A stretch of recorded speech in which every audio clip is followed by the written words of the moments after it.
This is Mark Lawrence, one of the supervisors for the Yonex stringing team. Mark can be seen at most major tournaments and top events.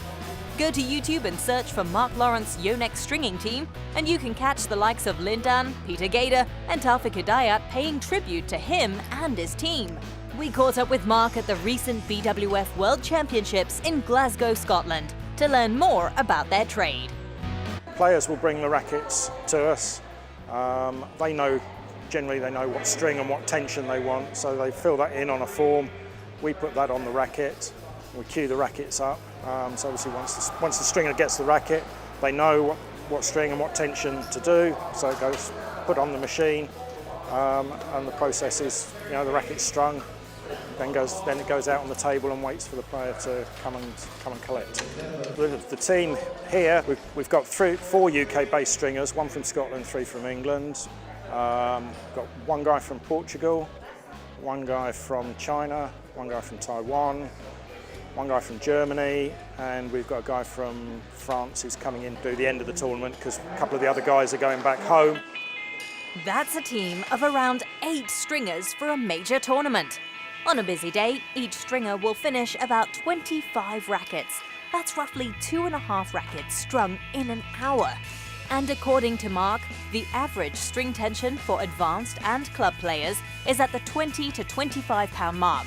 But for professional players, that number goes up. These events, the tensions are quite a bit higher than you would expect to see with a normal player at a club or at a sports centre. For these kind of guys, average would be around about 30 pounds, which really is quite high. Probably the maximum would be about 35, 36. But like I say, these guys have their rackets strung pretty much every week, and they don't have to pay quite as much as the public do, so it doesn't matter quite so much to them if they snap a few more strings than the average person does. Since the professional players are sponsored, snapped strings and broken rackets won't burn a hole in their pockets. But for the average player, that could come up to quite a bit of money. We also had to ask, are there any differences between stringing badminton and, say, tennis rackets? Generally, badminton players aren't too fussy. Tennis players are a lot more so. I've done some tennis events and they're very specific about what they want and when they want it strung and all the rest of it.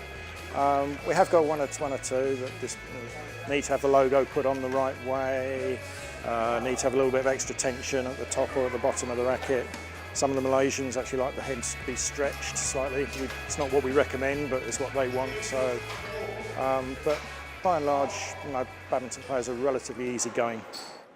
And finally, we asked Mark, why stringing badminton rackets as a career? Well, I've been a badminton player all my life, and when the opportunity came to work and to help, with Yonex and with their stringing service, it means you get to watch some of the top class players. You get to know them. I wouldn't say we're best pals with the players, but we get to know them.